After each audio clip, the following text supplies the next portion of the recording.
GR. Il me mange, mais tout cru, hein, à presque avoir dépensé d'abandonner, quoi.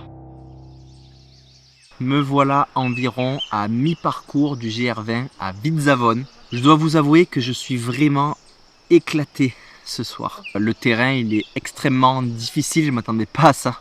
C'est vraiment une histoire de haine et d'amour avec ce GR20. De haine à cause de l'extrême douleur que j'ai dans mon corps et d'amour dans mon cœur et mes yeux. Tout ce que je vois et que je ressens sur ce GR. Le GR20, un sentier mythique en Corse considéré comme l'un des plus difficiles au monde sur ce format. Il traverse la Corse de Calenzana au nord à Conca au sud. Il fait environ 180 km et 11 000 mètres de dénivelé positif.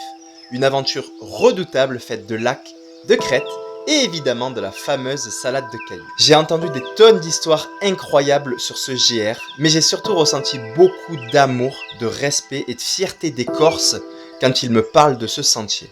J'ai besoin de gros défis dans ma vie pour m'inspirer, me confronter aux éléments et grandir. Et ce GR est clairement un terrible défi. Bienvenue dans une nouvelle aventure. Juste là, au bout, derrière, le GR20, le mythique GR20, ce sentier qui traverse toute la Corse du nord au sud en passant par les montagnes, que j'ai jamais eu la chance de faire encore et que je vais démarrer aujourd'hui. Alors la particularité c'est que on va le faire un petit peu plus vite que prévu. D'habitude ça prend à peu près une quinzaine de jours pour faire le GR. Là je vais me le faire en 4 jours, enfin je vais essayer. On verra si je vais y arriver ou pas. En tout cas la particularité c'est que Franklin a tout dans son dos. L'objectif c'est de le faire en autonomie totale, c'est-à-dire que je vais me ravitailler uniquement en eau, tout ce qui est nourriture, couchage, pharmacie, j'ai tout dans mon dos ici. Donc on va commencer par les petits rituels. On a sorti les bâtons, regarde-moi ça, il est 4h59. On va maintenant chercher la trace, naviguer, hop, un parcours GR20, yes sir. On va démarrer aussi le InReach, et voilà, c'est démarré. Bon mais il n'y a plus qu'à, hein. 1000 mètres dans la tronche d'entrée de jeu, 5h du mat, c'est ce qui nous attend. Allez, je vous amène avec moi. Eh ben écoute, c'est parti, les premiers mètres du GR20, droit dans le pentu. L'idée c'est de se déplacer un maximum le matin, et c'est la partie du GR qui est plus dangereuse. Les passages en altitude, c'est découvert.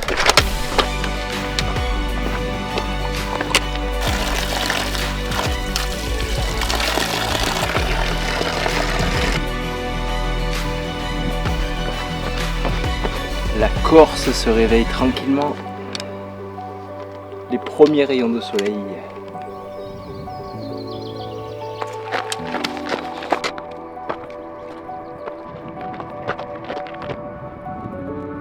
La fameuse salade de cailloux avec le soleil qui se lève. Voilà, c'est très très beau. C'est là que ça va commencer. D'ailleurs les amis, je voulais vous dire que ce projet est soutenu par mon partenaire iRun. Pour votre information, iRun ne fait pas que du matériel de course à pied et de running, ils font aussi du matériel de randonnée, d'aventure, de bivouac. D'ailleurs j'en ai une grosse partie sur le dos. Alors si vous aussi vous cherchez du bon matos pour partir comme ça à l'aventure, n'hésitez pas à aller faire un tour sur leur site. Allez maintenant, ça continue, let's go. J'arrive sur le premier refuge qui fait donc normalement la première étape. C'est un passage costaud du GR, mais derrière, ça va pas être tout repos. Hier soir, j'ai fait un petit choix stratégique de dernière minute. J'ai parlé à mon ami corse Nicolas qui a l'habitude de faire le GR20. Et en fait, il m'a dit qu'il y a quand même beaucoup de sources. Comme ici, juste après le premier refuge, ça coule quand même fort là, comme on voit. Voilà, l'eau qui arrive de la montagne bien fraîche. Du coup, ma décision stratégique, c'était de ne pas prendre la poche à eau 2 litres, 2 kg en plus. J'ai préféré partir avec 2 flasques ici. Et j'ai une 3e flasque vide derrière pour les longs stretch que j'ai déjà repérés. Donc j'ai quand même ma gourde filtre ici que j'utilise pour remplir les autres. Pour au minimum filtrer quand même si l'eau est clean, sait-on jamais. Ce serait dommage de choper une gastro. Et ben on m'avait dit que c'était technique. Je ne m'attendais pas à ça. C'est du costaud. J'aperçois un refuge là-bas en bas. J'espère qu'ils ont un petit peu d'eau, enfin en tout cas qu'il y a une source autour. Parce que là, je suis sec. Refuge de Carozzo. Ce qui fait l'étape numéro 2. Très sympa le coin. Qu'est-ce qu'il veut le Garmin InReach? Je Je reçois des petits messages, c'est cool. Quand on est hors réseau, peut-être des encouragements. Passerelle de La Spacimata. C'est finalement le truc le moins technique du GR. Oh putain.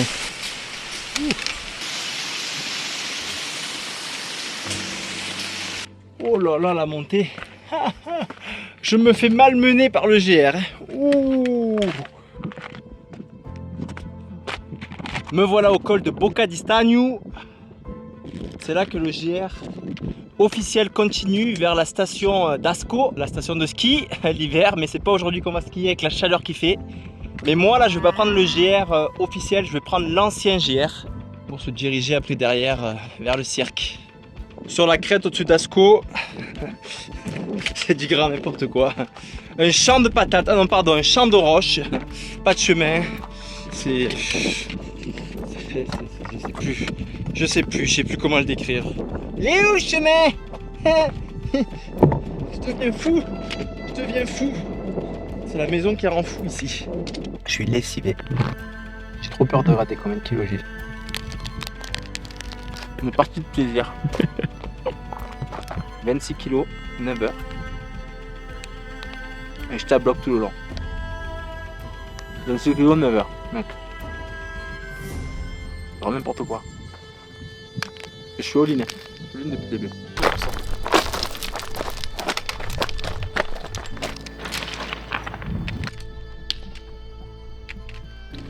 Direction le cirque de la solitude.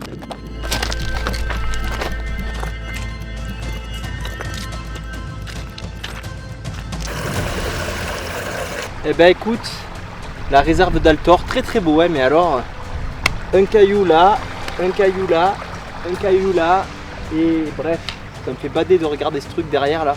C'est le col pour entrer dans le cirque de la solitude, le fameux cirque de la solitude. Et il porte bien son nom parce que depuis que j'ai quitté le nouveau GR, je n'ai vu personne. C'est la solitude absolue. Oh là là là. Allez, on bascule dans ce fameux cirque. C'est parti, ça a l'air d'être costaud.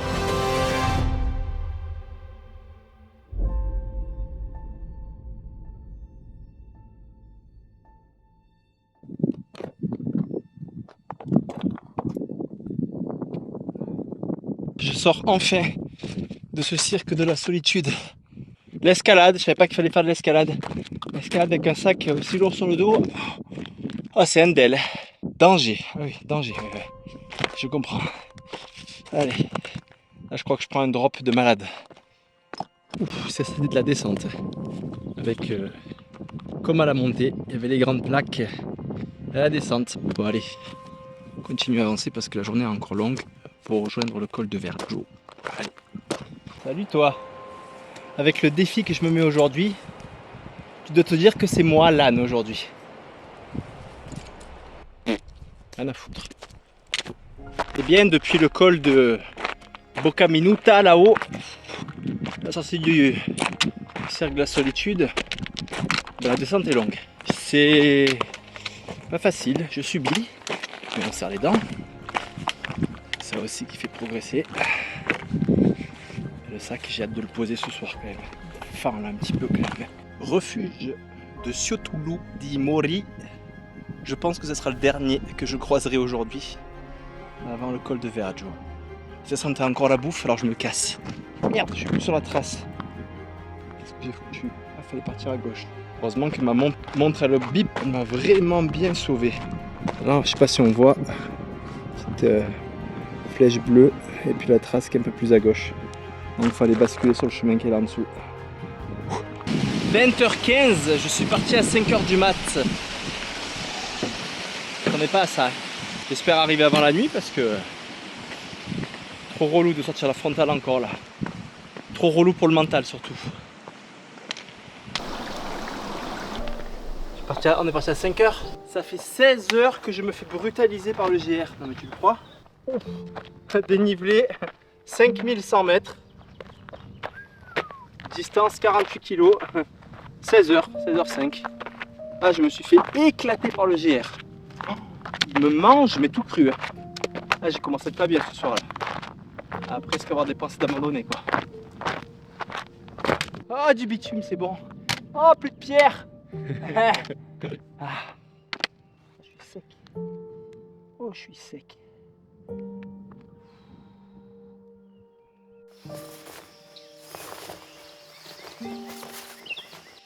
je me mets moi. Wow. Quelle journée. Quelle journée de taré. Il fait un petit peu froid au col là. Oh. On va monter la tente. Oh là là. Oh de la bouffe. Oh de la bouffe. Oh trop de bouffe. Ok, c'est lourd ce sac.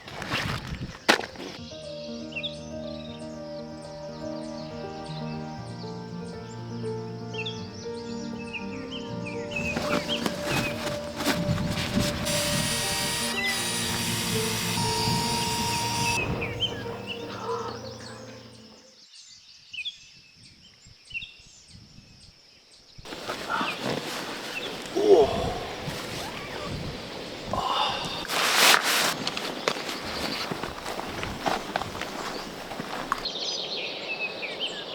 C'est pas d'accord. Voilà. Journée numéro 2. C'est laissé des traces dans les jambes hier. J'ai pété mon gant en plus de bâton là. Compliqué aujourd'hui ça. Petit soleil qui réveille le bon matin.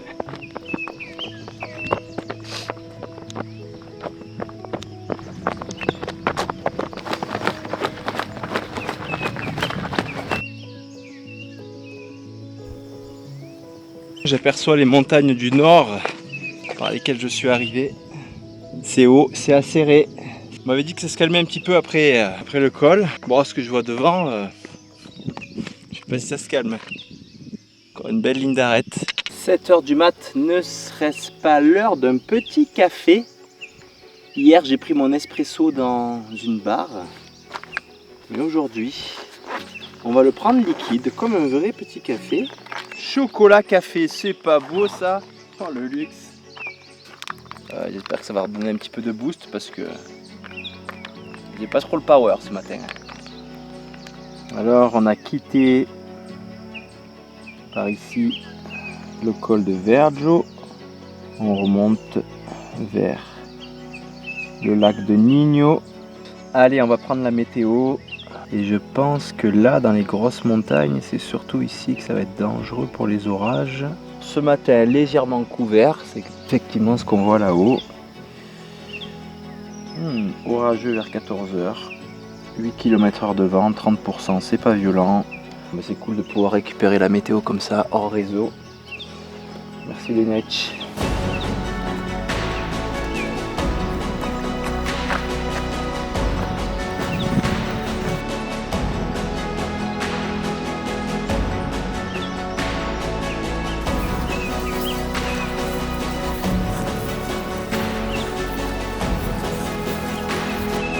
Voilà, depuis le lac de Nino, c'est plutôt plat, donc ça permet de dérouler un peu. Ça fait du bien, je savais pas que c'était possible sur le GR.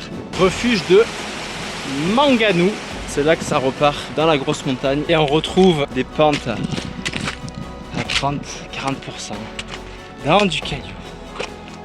Ah là là, regardez-moi ça. Ah, je crois que je vais me poser là-haut, manger un petit truc. Ah, ce GR me fait souffrir, mais parfois il m'en propose des belles aussi. Lac de Capitello et Melo.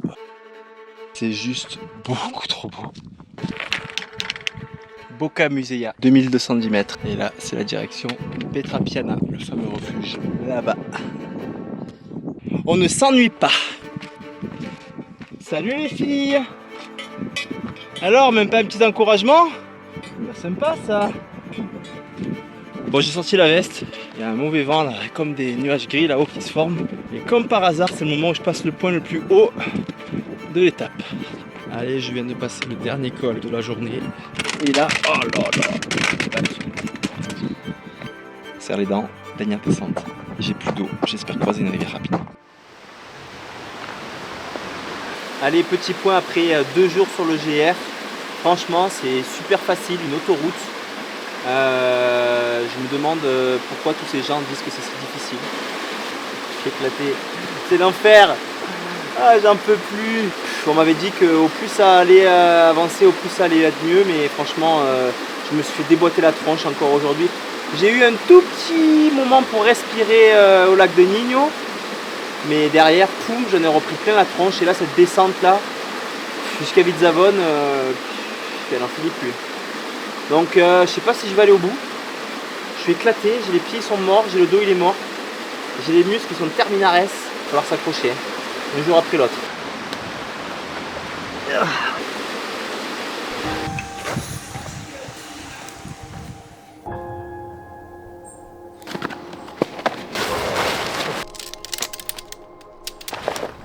Le GR en 4 jours, c'est costaud, mais c'est pas exceptionnel. L'exceptionnel, je le réserve à ceux qui ont eu le courage de le faire d'une traite. Alors je pense évidemment à Lambert Santelli qui a le record en 30 h et 20 minutes à peu près, et à Annelise Rousset qui a le record féminin en 35 h 50, un peu en dessous de 36 heures. J'ai déjà fait un bon bout du GR et je peux vous dire que c'est vraiment énorme ce qu'ils ont fait. Je suis vraiment admiratif. Bon allez, on va commencer la routine.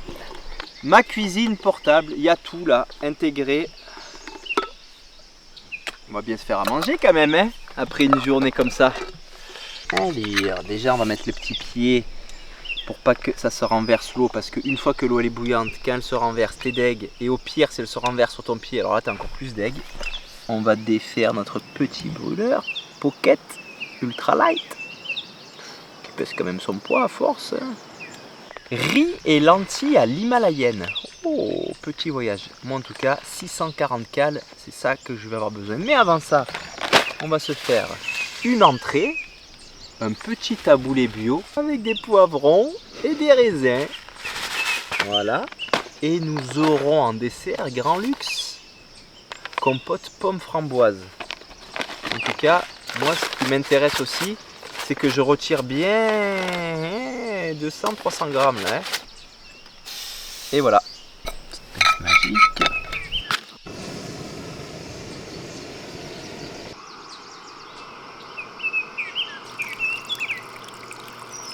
Allez, dans le petit rituel du soir, j'aime bien sortir aussi ma mini pompe qui fait toujours halluciner tout le monde pour gonfler mon matelas.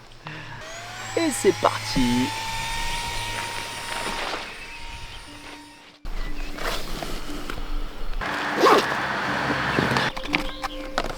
Raide ce matin.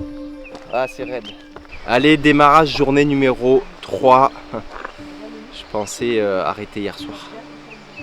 Ce matin, quand je me suis levé, j'avais mal partout, mais j'ai dit j'y vais.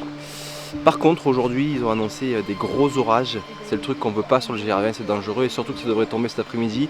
Le moment où je suis sur la grosse crête. Donc ça fait un peu flipper, ça passe quasiment à 2000 mètres. Mais c'est sûr qu'on va pas prendre de risques. Donc voilà, on va croiser les doigts pour que ce petit soleil qui se découvre là-bas au fond entre les arbres reste avec nous.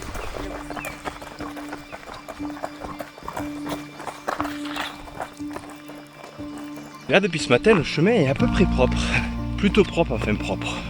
Je vais vous montrer, il y a quelques cailloux quand même. Encore une longue journée devant moi. Let's go!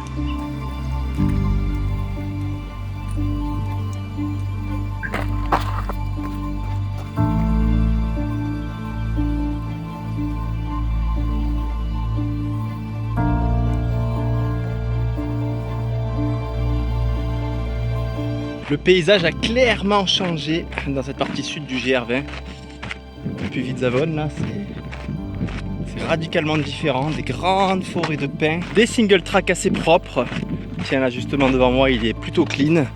Ça me fait penser un peu à des paysages des États-Unis, proche de la Western States, qui a eu lieu il n'y a pas si longtemps. Ça rappelle des bons souvenirs. Et il fait aussi chaud d'ailleurs. Wow. Heureusement qu'on croise quelques sources parfois, sinon tu finis sec. Bocca di Verdi. Qu'est-ce qui t'arrive, tu te déprimes là ou quoi? Oh mec, tu t'imagines pas la souffrance que c'est. Tu passes à côté d'un truc comme ça là derrière moi là. Ça fume, ça sent les grillades. Ils mangent des énormes plâtrés de frites. Je vois une canette de coca, je vois même une petite pietra.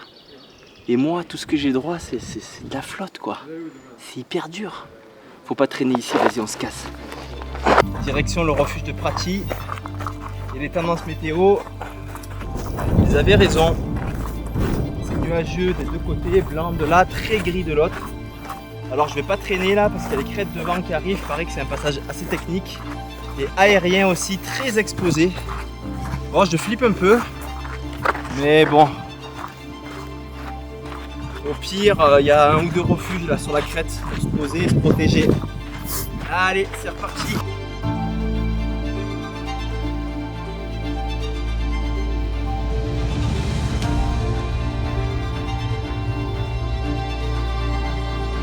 Je viens de voir énorme assiette de charcuterie corse. Elle m'a fait mal. Elle m'a fait mal. Ahmad, qu'est-ce que tu fais? Et laisse. Sieste.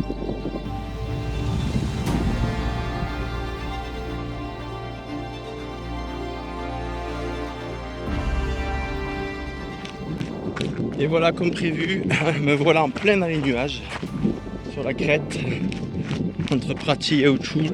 Spécial l'ambiance, ça fait un peu flipper quand même. Je prends trop cher, donc ça arrive pile quand je suis au sommet. Chier, c'est glacial. Ah. Me voilà arrivé au refuge d'Outchoul avec ce que je viens de prendre dans la gueule là-haut là. J'ai envie de m'arrêter ici avec un peu de confort. Encore 10 bornes, un peu de crête, un peu de descente. Jusqu'à Matalza, le refuge de mon pote Julien. Demain quand je me lève, ce sera derrière moi. Ça fait du bien au moral, même s'il est un peu dans les chaussettes le moral là. 57 kilos, je suis sec. Ça va? Comment tu vas mon gars? Ça va, ouais. Ça va? Tu as bien bronzé en tout cas. T'as vu, je suis cramé. Ouais. Franchement, je m'attendais pas à ça. Ah ouais, en plus avec On me dit c'est dur, mais tu sais, j'en fais beaucoup du trail, donc moi on me dit c'est dur. Ça va. Mais il faut le voir pour. Tu vois la Réunion par exemple, la diagonale des fous. Tout le monde me dit c'est dur. Il y a 2 ans, je l'ai fait, j'ai traversé au complet, tu vois, en 4 jours comme ça. C'est pas pareil que là. Ah là, c'est 2 fois plus dur. T'as couru un peu avec? Ah ouais, et j'ai explosé dans la montée de Ah, Bavel. Ah, j'ai sauté complet. De Bavel? Dans les aiguilles. Mais il avait déjà tout dans les jambes. T'as commencé là? Non, moi j'ai commencé ici. Et il t'a fait péter en commençant ici? Il m'a fait péter dans la montée de Bavel. Mais il avait déjà 140 bornes dans les jambes. À la fin, j'imagine. Vous avez pris le shortcut ou quoi? Shortcut direct. Ah ouais. Et on passe à ce sommet sur le GR? Ouais. Bon, arrivé au refuge de Matalza, depuis Vidzavone, 59,33. Est-ce qu'on part faire les 700 mètres qui manquent pour faire la ronde à 60? C'est mort, j'y vais pas. J'arrête là. Allez. C'est quoi le meilleur temps? C'est Lambert qui l'a fait? C'est Lambert, ouais. 17h. 17h. Non, mais lui, là, il part 3 jours pour courir, 4 jours. Ouais. Et moi, ce soir, je vais l'embrasser et je pense se revoir dans 4 ans. Ouais, Tu c'est vois, ça, là, ouais. je rigole. Quoi. Après la récup, ça prend 6 mois.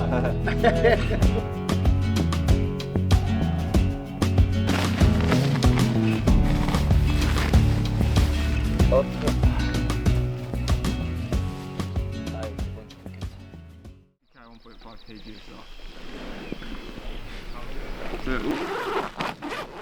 Salut tout le monde, 5h du mat. J'ai tout trempé là, on est à 1600 mètres d'altitude, sur le plateau devant le refuge de Matalza. Et ben ça caille. Dernière journée, je vais allumer mon petit réchaud, me faire mon dernier petit déj. Oh là là là. Ça va me manquer, mais en même temps ça va pas me manquer tout ça. Allez, on va déjà se réchauffer un petit peu avec ça.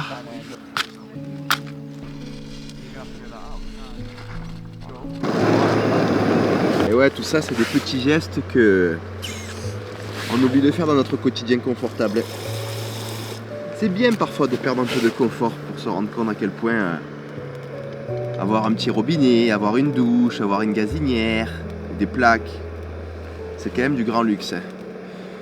Et là, on revient, voilà, un petit peu d'essentialité. Alors ça, vous savez ce que c'est les amis? C'est mon gruau secret magique qui me permet d'avoir du power toute la journée. Et ben c'est la dernière dose parce que c'est la dernière journée. Vous êtes prêts? Et voilà. Mon petit déjeuner. Je vais pas tout vous dire quand même, tout vous révéler, mais bon, c'est clair qu'on voit qu'il y a du flocon d'avoine. On voit que c'est un petit peu noir, il y a de la poudre de chocolat. J'ai mis un petit peu d'huile aussi pour avoir un peu du gras pour la journée, un peu de sucre. Ouais, et puis le reste des ingrédients secrets, on va les garder pour Panoramix.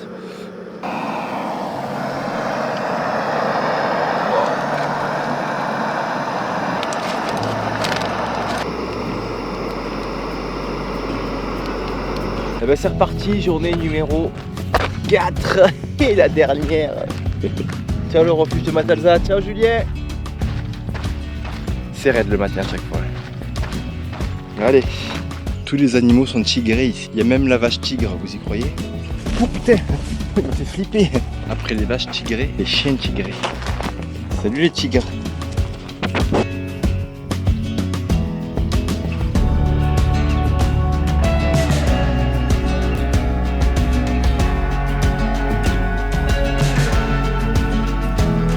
Passage au col, en dessous là sur la crête, Boka-Stazunara. Et là, gros dilemme, le dilemme qui arrive souvent quand on passe à un col qui est en dessous du sommet avec un petit sommet vers la gauche.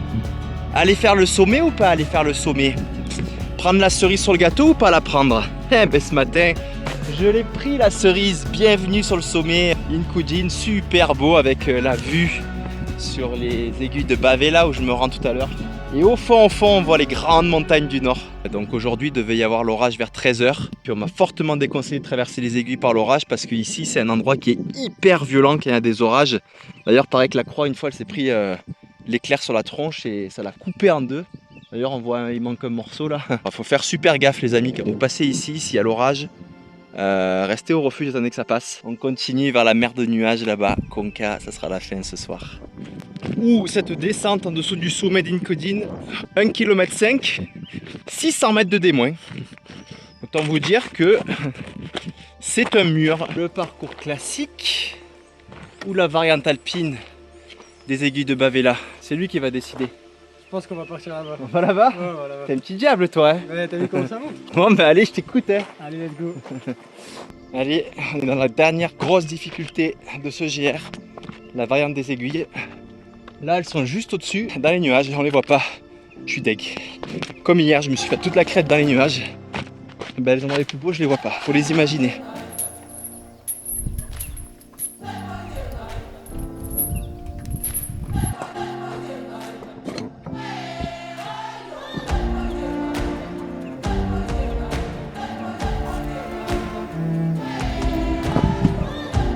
Col de Bavela. Je suis avec Anto, mon vidéaste, le salaud, avec la boisson dont on n'a pas le droit de prononcer le nom, tellement on sait que c'est mauvais pour la santé, mais qu'on boit tous en scred, hein. Ça te donne envie ou pas? Salaud, Il est frais et tout, mon gars. Il fait souffrir. Je vais pas craquer maintenant là, il reste 18 bornes jusqu'à Konka, c'est presque fini. Dernière descente vers Konka, encore assez technique, mais alors il y a une vue aussi. Waouh, ce décor. Ah, vous êtes pas prêts, hein. Allez, je vous montre ça. Boum! Bon, je viens de recevoir un petit message de Heinrich de mon Anto là. Dans la dernière descente, il me dit: Matt, c'est la Dolce Vita en bas, cocotier, crème glacée, resto et la boisson dont on ne peut pas prononcer le nom. Bon, ça va peut-être me faire accélérer ça. Direction Konka, dernière descente.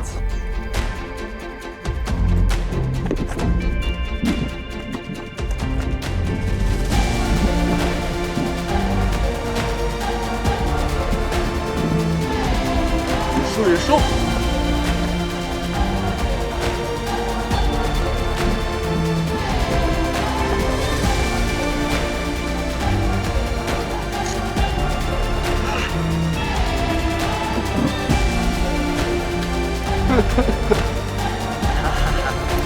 Là là là.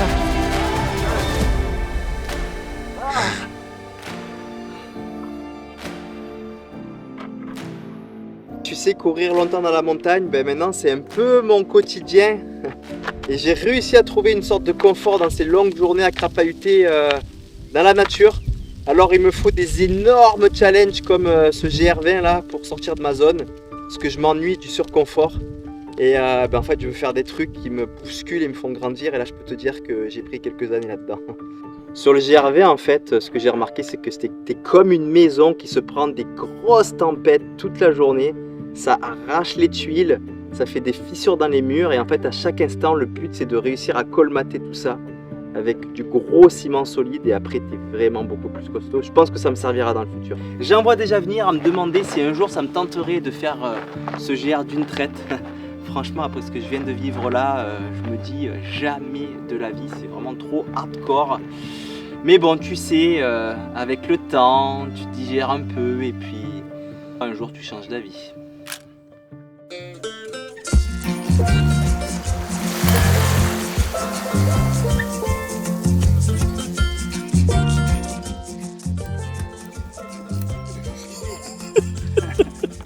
Ah, c'est raide. Raide comme ma... Ah, j'ai eu droit à un petit bonus aussi. Chut. Je dirai rien.